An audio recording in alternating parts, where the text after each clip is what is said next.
Comment gérer une envie de jouer? Comment y faire face?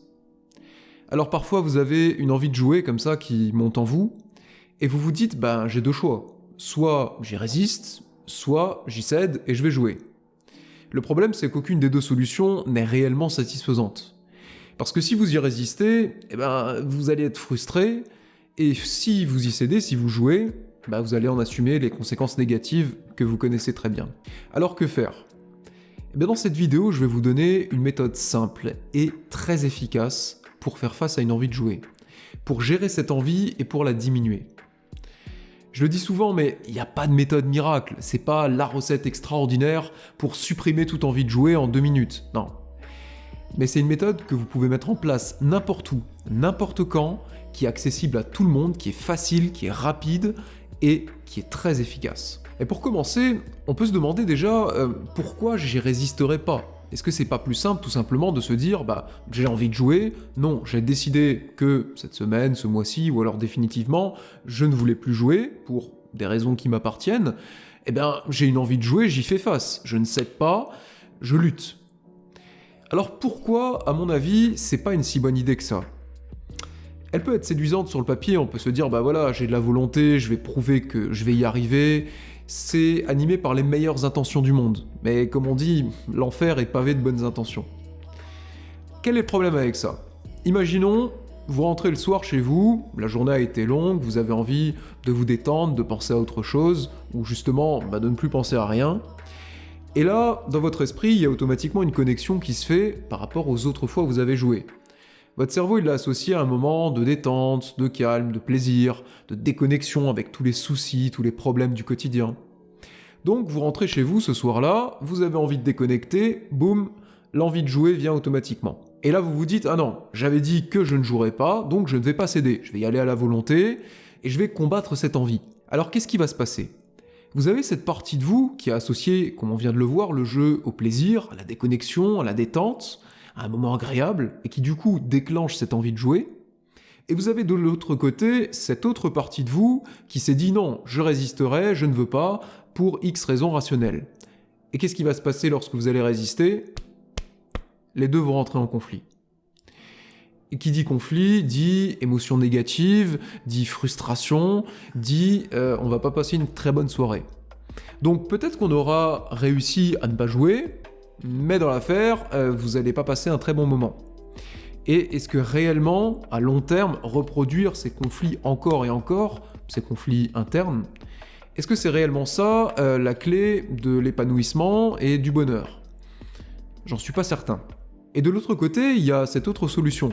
Quand l'envie de jouer monte en vous, qu'elle vient, vous la sentez, vous vous dites allez, pourquoi pas la suivre? Au moins, je serai tranquille, j'aurai pas besoin de lutter.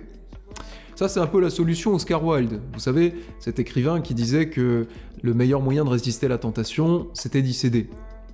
Il a écrit beaucoup de belles choses, c'est très bien écrit, ça sonne bien, mais le problème, c'est que là, dans cette situation, c'est une grosse connerie. Pourquoi? Parce que céder à la tentation, dans ce cadre-là, c'est renforcer le mécanisme qui associe l'addiction avec du plaisir. C'est le meilleur moyen de renforcer les connexions cérébrales. C'est le meilleur moyen de subir les conséquences négatives que vous connaissez du jeu. Et au fond, suivre cette phrase, si on a décidé de moins jouer ou d'arrêter de jouer, c'est le meilleur moyen de se mettre zéro chance de son côté. C'est le meilleur moyen de jamais y arriver, puisqu'on n'aura jamais réellement commencé. Donc on vient de le voir, quand cette envie de jouer monte, il y a l'option résister, il y a l'option céder, aucune des deux n'est réellement satisfaisante. Qu'est-ce qu'on fait? On suit cette méthode très simple. Essayez-la au moins une fois. Peut-être qu'elle ne sera pas adaptée à vous, mais peut-être qu'elle va être géniale pour vous. Peut-être qu'elle va vous permettre de dépasser cette envie. Peut-être qu'elle va vous permettre d'avoir un regard totalement différent sur elle et sur vous. Et si vous preniez le risque d'essayer? Et si vous preniez le risque de tenter quelque chose que vous n'avez peut-être jamais fait ou jamais fait de cette manière? Ce petit exercice, la prochaine fois que vous aurez envie de jouer et que vous n'avez pas envie d'y céder, vous pourrez le réécouter calmement. Vous allez pouvoir vous en servir n'importe où, n'importe quand, et ça commence maintenant. Asseyez-vous. Asseyez-vous calmement et fermez les yeux.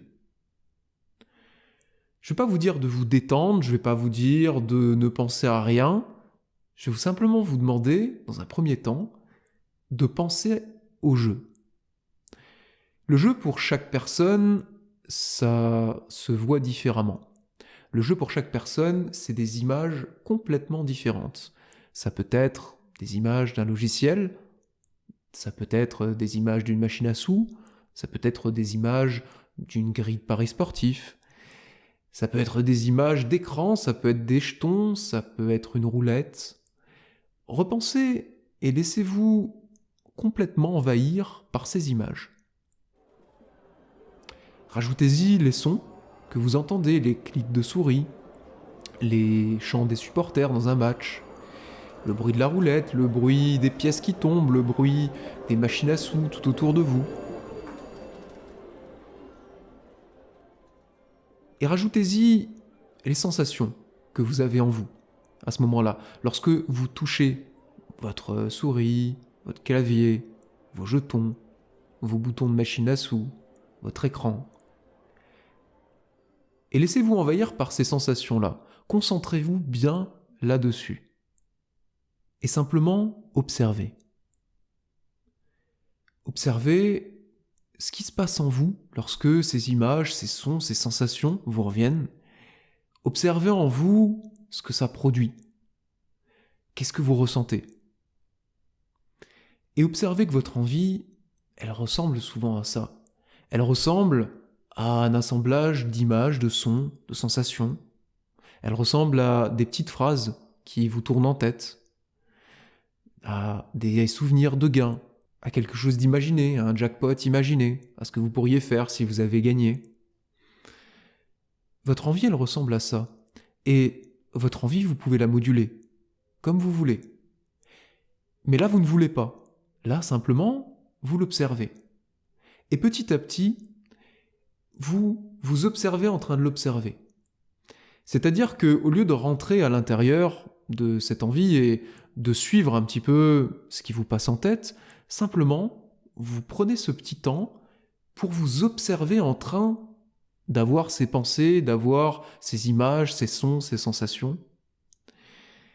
Et petit à petit, vous augmentez l'espace entre les deux. Vous observez en train d'avoir ces pensées. Et je vous garantis, faites ça calmement. Continuez comme ça un petit moment. Et vous verrez que petit à petit, votre envie va diminuer. Vous n'allez plus être dans l'envie, vous allez être dans l'observation de l'envie. Et en faisant ça, vous allez beaucoup mieux comprendre comment se manifestent les envies chez vous, quels sont les vecteurs qu'elles utilisent, et vous allez beaucoup mieux vous comprendre. C'est une méthode très simple. Certains parleront de méditation, d'autres parleront de pleine conscience, d'autres parleront d'auto-hypnose, qu'importe. L'essentiel, qu'importe le terme, l'essentiel c'est que c'est quelque chose où vous avez simplement besoin d'être assis, de fermer les yeux et d'attendre que ça se passe. Le risque que vous prenez, c'est que ça diminue votre envie, voire ça la fasse partir. Le risque que vous prenez, c'est de mieux vous connaître, de mieux vous comprendre, et de garder cette solution, au final très simple, dès que vous aurez une envie qui monte en vous. Et dites-moi maintenant en commentaire, comment vous avez vécu cet exercice ? Qu'est-ce que vous avez ressenti ? Qu'est-ce que vous avez vu comme image ? Qu'est-ce que vous avez entendu comme son ? Dites-moi comment ça s'est passé pour vous, si ça a été efficace pour vous. Dites-le moi en commentaire, c'est toujours un plaisir de vous lire, c'est un plaisir de vous répondre, et ça sera un plaisir de vous retrouver très très vite dans d'autres vidéos. En attendant, je vous souhaite de joyeuses fêtes. À très vite.